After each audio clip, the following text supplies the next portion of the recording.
সুখের পরে দুঃখ আসে, দুঃখের পরে আসে দিন, দিনের পরে রাত। সময়ের এই চক্রে বাঁধা সবার জীবন পাত। পুরাতনদের বিদায় দিয়ে নতুনদের জয়, এভাবেই তো চলছে ধারা, নেই তো এতে ভয়। আজকের এই নবীনবরণ ও বিদায় অনুষ্ঠানে উপস্থিত আছেন সম্মানিত সভাপতি, প্রধান অতিথি ও বিশেষ অতিথিবৃন্দ। এছাড়াও উপস্থিত আছেন আমার মাথার তাজ সমতুল্য প্রধান শিক্ষক, সম্মানিত শিক্ষকগণ, আমার সহপাঠীরা।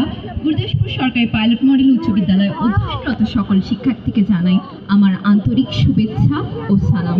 আসসালামু আলাইকুম। রবি ঠাকুর বলেছেন, যেতে নাহি দিব হায়, তবু যেতে দিতে হয়, তবু চলে যায়। প্রকৃতির এক বড় অদ্ভুত নিয়ম।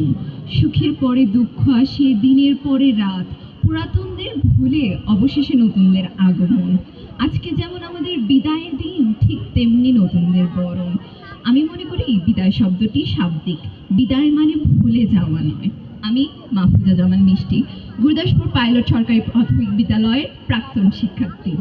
এই বিদ্যালয়ে আমি গত 5টি বছর